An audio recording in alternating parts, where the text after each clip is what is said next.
What's going on, guys? So this week we're looking at the Week 12 Draftkings Gpp lineup. This is for the main slate Sunday.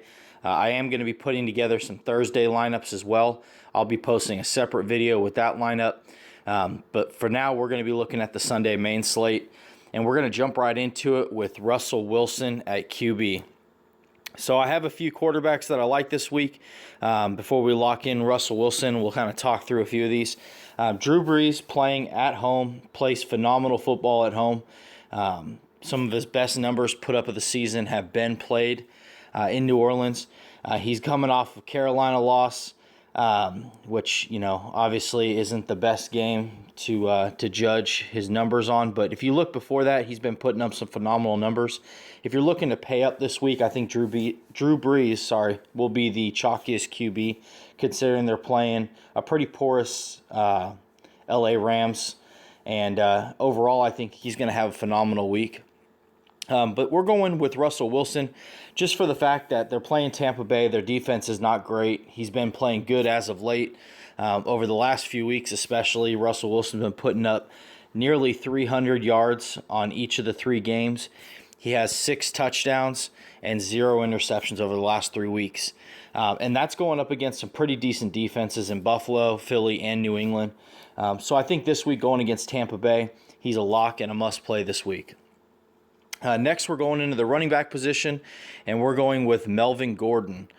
So Melvin Gordon is going against Houston. I think he's going to get faded in most situations, considering Houston's defense isn't horrible. But San Diego doesn't have a whole lot of weapons to throw to. They rely on that run game a lot. Over the last few weeks, they've been using Melvin Gordon a ton. He's getting a bunch of carries, 22-plus carries over the last 5 weeks. Topped 100 yards in almost 3 of those games, and just playing phenomenal football. 11 touchdowns on the season so far, so he's among the top in touchdowns when we're talking running backs.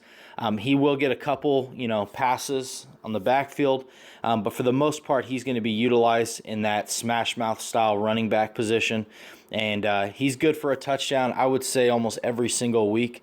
If not 2 in some weeks. So Melvin Gordon this week I think will be lower owned, especially considering his price tag and what other running backs are up in that area. But I think Melvin Gordon this week is a must play. Next, we're going to go into the chalkiest play of the week. Well, I should say one of the chalkiest plays. David Johnson, probably the best running back aside from Le'Veon Bell currently in the NFL right now. But with DeMarco Murray, Jay Ajayi, Freeman, there's a couple other running backs that I think will spread ownership out a bit, especially for guys who aren't going to want to pay up too much on running back and want to pay up more so for the wide receivers this week. But we're going to definitely lock in David Johnson. They're going up against Atlanta. Atlanta has a pretty bad defense for the most part. They're very explosive on offense. But when it comes to the Arizona Cardinals, they're big on the run. Nobody can really shut down David Johnson, which makes him kind of a must-play every single week.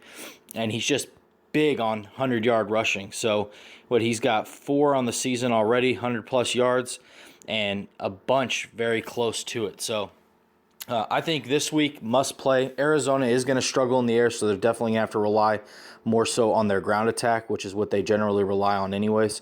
So David Johnson, must play.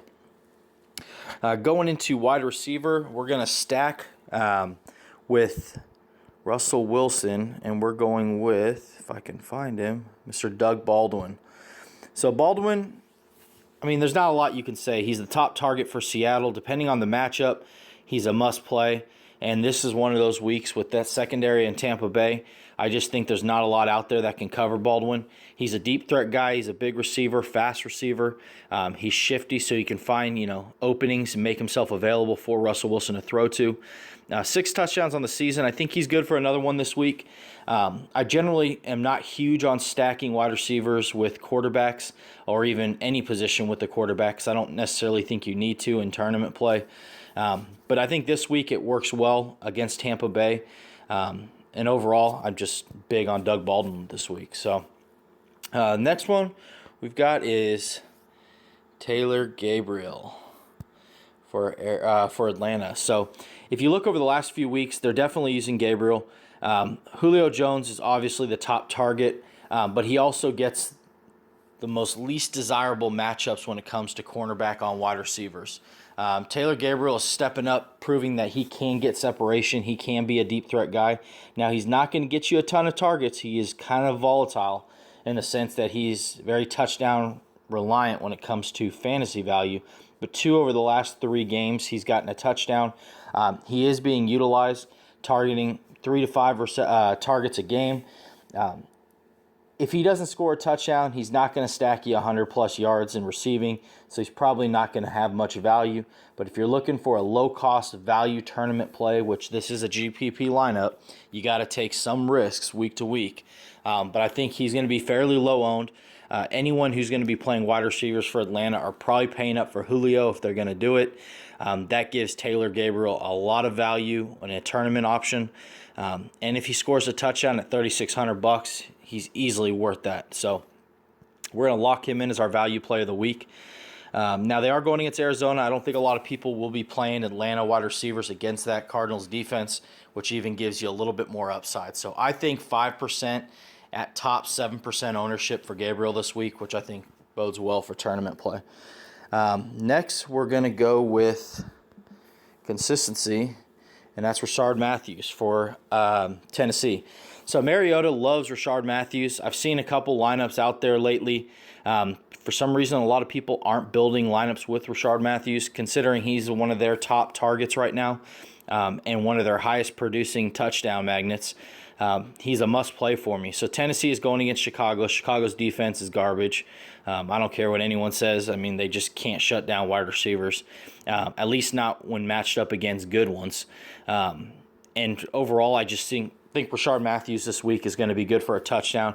He might even top triple digits in yardage. Coming off against that Indy game this last week in Week 11, 9 receptions for 122 yards. Didn't even need a touchdown and still hit 4x value. So, almost 5x his value at that time. He did jump about $700, but still, he's under 6K, huge value play in tournament.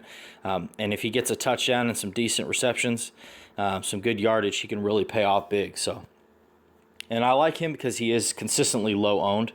Next, we're going for tight end. Now, last week I did get burned. Went with who did we go with last week? Oh, crap, can't even remember now. But got burned at tight end. I don't feel like that's going to happen this week. Houston's defense is pretty decent this year. But Antonio Gates, I think for the most part, even though he is an older guy, he's pretty much... Oh, we went with Delaney Walker. That's who we went with. He burned us horribly. But anyways, Antonio Gates is pretty matchup proof. He's a big target. He's an older guy. He's been around a long time, so he understands the game. He finds ways to get open. They utilize him in the red zone with touchdowns. Ton of targets every game. And really, I mean, Antonio Gates, I think, is probably the best tight end position or tight end this week to plug in for tournament play. So going into the flex, we're going with Jeremy Hill. So as you know, Giovanni Bernard is out. That means Jeremy Hill is now going to be the go-to back. Hill has never really gotten a lot of nods when it comes to the red zone. They kind of split a lot of that workload with Giovanni Bernard. So it was kind of up in the air whether or not either one would get the touchdown, get those opportunities in the red zone. But now it's all Hill. I know Tyler Boyd, I think is his name, the wide receiver that's stepping up for A.J. Green while he's out, is going to get a lot of looks as well. And he's a good tournament play. But I still feel like he's going to be high owned considering A.J. Green is out. And I'm trying to stay away from those higher owned guys. So I think Jeremy Hill this week at less than $4,000 is good for a touchdown against Baltimore. Now, Baltimore has a good defense. We saw it this week in Week 11. They do have potential of shutting down the run game and the pass game. But I think if Cincinnati can just play their cards right, get the ground game established early, and then use some of those receivers that they've got to spread out the field, I think Hill is good for a touchdown this week and can easily reach value as well. And his ownership should be still fairly low.